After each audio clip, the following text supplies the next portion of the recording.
I never thought I'd be the guy writing something like this, but here I am. My name's Jake, and I've been with my wife, Lauren, for about 8 years now. We met in college, had that quick spark, the kind everyone says is rare, and honestly, I thought we had a good thing going. She was smart, ambitious, a bit bitchy, but in a way that I thought was just her confidence. Life was good.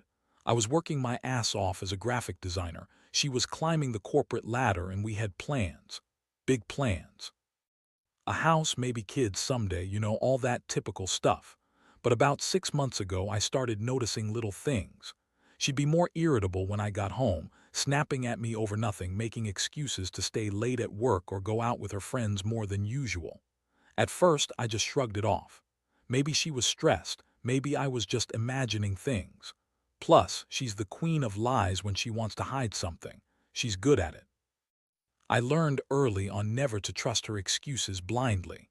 Still, I wanted to believe I knew her well enough to pick up on the signs. Then came the real red flags. I found her phone one night when she left it on the kitchen counter while she went to the bathroom. Normally, I just glance at her texts, see who she's been talking to, nothing big. But this time, I noticed an email chain with a name I didn't recognize, something like Alex. She was texting him late at night, and the tone was flirty, maybe even more than that. I remember feeling my stomach twist. I didn't want to jump to conclusions, but everything in me screamed that something was off. I kept quiet, told myself I was paranoid. A few days later, I caught her in a lie about where she'd been. She said she was at a friend's house, but I saw her car outside a bar downtown. I didn't confront her right then. I was stunned, honestly. It was like my mind refused to believe it. So I waited, watched, gathered more evidence, hidden texts, secret calls, weird late-night messages. That's when I started to realize this wasn't just a one-time thing. She was actively hiding someone, probably someone she'd been sleeping with. The betrayal hit me hard, but I was still in shock. How could she do this? How could she lie so easily, so blatantly? It felt like the Lauren I knew was a stranger, someone I didn't recognize anymore. The more I dug, the clearer it became that Lauren was deep into something she wasn't telling me. I started paying closer attention to her habits, her mood swings, the way she'd suddenly become more dismissive and cold. She'd brush off my questions, call me paranoid when I'd try to talk about her strange behavior, accuse me of snooping when I'd find something suspicious. But honestly, I wasn't snooping. She left her phone unlocked one night and I saw the messages. It was explicit. They were talking about sex, about sneaking around, about her secretly wanting him to come over. I couldn't believe it. I felt like I'd been hit by a truck. All those years, all those plans, and now I was watching her betray me in the worst way possible. I wanted to scream, to break something, but I knew I had to keep my cool. Instead, I kept quiet, waiting for the right moment to confront her. I wanted her to see that. I knew to see that she couldn't hide it anymore. I didn't want to be the guy who flipped out immediately, but I also couldn't let this go on without some kind of reckoning. One night, I finally decided to confront her. I caught her sneaking out late, her hair, her lipstick, the scent of another man lingering on her. I followed her to a hotel near downtown. I parked across the street, watching her walk inside with a guy I later learned was Alex. Her face was smug, confident, like she was proud of what she was doing. That's when it all hit me. The betrayal was real and she didn't care about the damage she was causing. I was furious. When she came back home, I was already waiting. I told her I knew that I saw her with Alex. Her reaction was unbelievable. She just rolled her eyes, smirked, and called me insecure, jealous, paranoid. She told me I was overreacting, that it was just sex, that it didn't mean anything. She dismissed me completely, like I was nothing.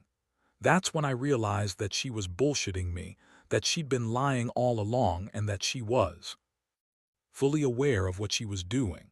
I felt a mixture of heartbreak and rage. It was as if my entire world had collapsed in that instant. After that confrontation, everything changed. I felt like I was walking around in a fog, trying to process what had just happened.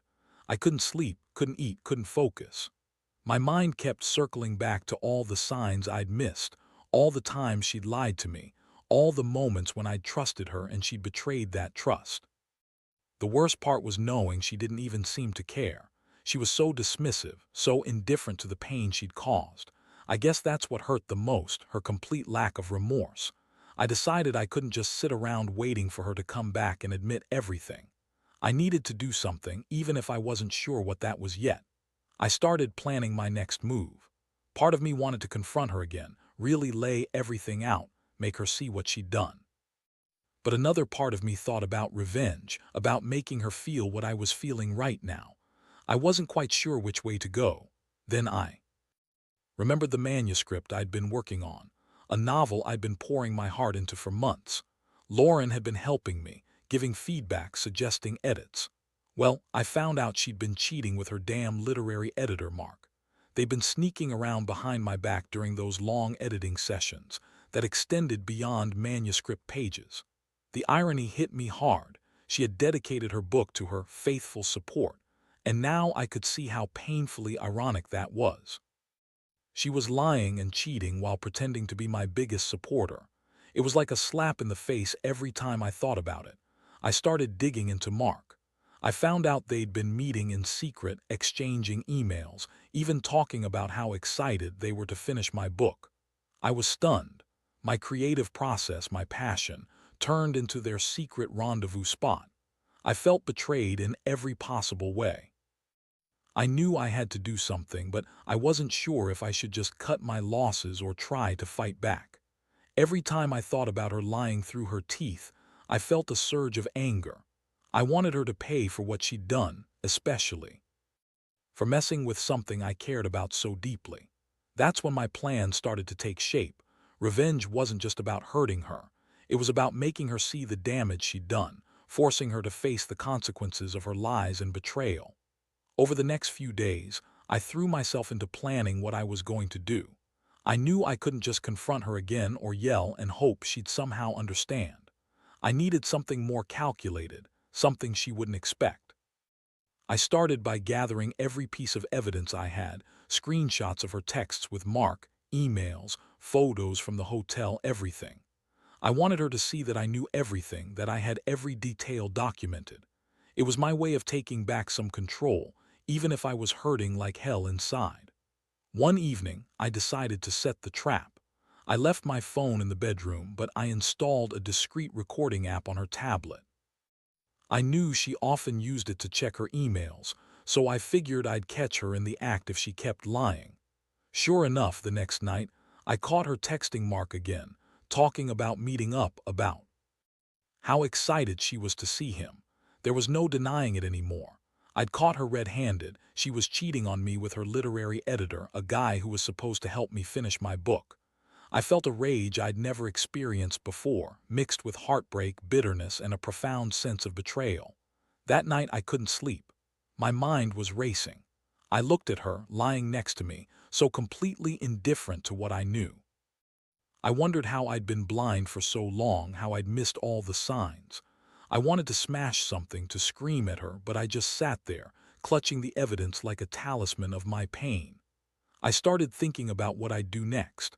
I knew I couldn't stay in this marriage, not after everything. I had to make her pay, but I also didn't want her to walk away unscathed. Revenge would have to be precise, calculated, something that hit her where it hurt. Her ego, her reputation, her sense of control. I decided I'd tell her I knew everything and see how she reacted. Maybe she'd lie her way out of it again, but I doubted it. She was cornered now, and I could feel the shift. I was done being the nice guy. From this moment forward, I was going to make her regret every lie, every betrayal, every moment she made me feel small. I didn't have a clear plan of exactly what I'd do yet. Revenge isn't that simple. But I knew I had to do something to make her see that I was not the fool she thought I was. The moment I decided to confront her, I knew I wanted to do it on my terms, not hers. I sat her down in the living room and I looked her straight in the eyes. She was still acting like she was too good for this, like I was overreacting, but I wasn't having any of it anymore. I laid out everything I had found, the emails, the texts, the hotel receipts, the recordings. I watched her face twist and contort as the truth sank in. She tried to deny it at first, of course. Said I was crazy, that I'd misunderstood, that Mark was just helping her with the manuscript, that they were just friends. But I wasn't buying her bullshit. I told her I knew about her lying about her sneaking around while pretending to care. I told her I'd been patient, but I'd reached my limit. Her reaction was priceless. She just scoffed, rolled her eyes, and then started the usual. "You're overreacting. It's not what it looks like. You're just jealous." That's when I snapped. I told her I'd had enough of her lies, that I knew she'd been cheating and manipulating me, and that I was done. I told her I was tired of being played, tired of being the fool. Her bitchy attitude only got worse. She started yelling, calling me insecure, pathetic, jealous. She said I was just too stupid to see what a fantastic, independent woman she was, and that I was only doing this because I couldn't handle her success, her freedom. She told me she was sick of my suspicion, that I needed to grow up. That's when I lost it. I told her that her words didn't mean shit anymore, that her lies had broken whatever little trust we had left. I told her she was a cheating liar, and I was done pretending everything was fine. The emotional impact hit me like a freight train. I felt a crushing sadness, like I'd lost a part of myself, my trust, my dignity, my future. But underneath all that, there was also this cold, hard resolve. I knew I had to do something, and I wasn't going to let her just walk away and pretend it didn't happen. I wasn't going to be the guy who's cheated on and betrayed and then just accepts it. No, I was going to make her see how much she'd hurt me, how much she'd destroyed. The anger was rising, but so was this strange sense of clarity. I realized that I deserved better. I deserved someone who wasn't secretly sneaking around, lying through her teeth, and treating me like I was nothing. That day, I made my decision. I was going to take control, and she was going to feel the consequences of her actions, one way or another. After that confrontation, I knew I couldn't just go back to pretending everything was okay.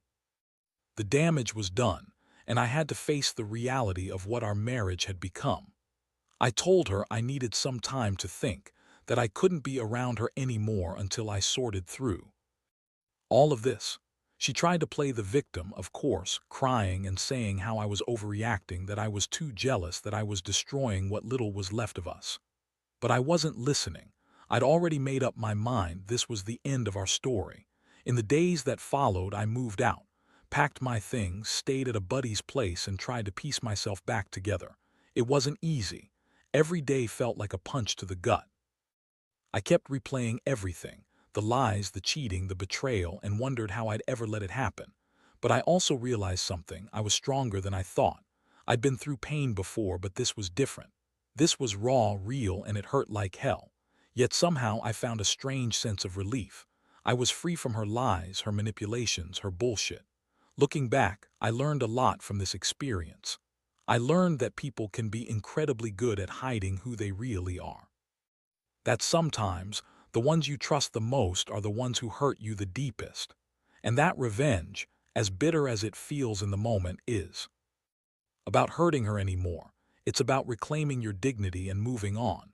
I've started therapy, focusing on myself, and honestly, I feel like I'm slowly healing. To anyone out there going through something similar, trust your instincts. Don't ignore the signs, no matter how much you want to believe in the best. Confront lies head-on, and don't be afraid to walk away if that's what you need. You deserve honesty, respect, and someone who truly cares. No one should feel small or broken because of someone else's betrayal. This whole ordeal taught me that pain is part of growth. That sometimes, the best revenge is simply walking away and proving that you're better off without the lies. I might still be hurting, but I'm also healing. And that's what matters most now.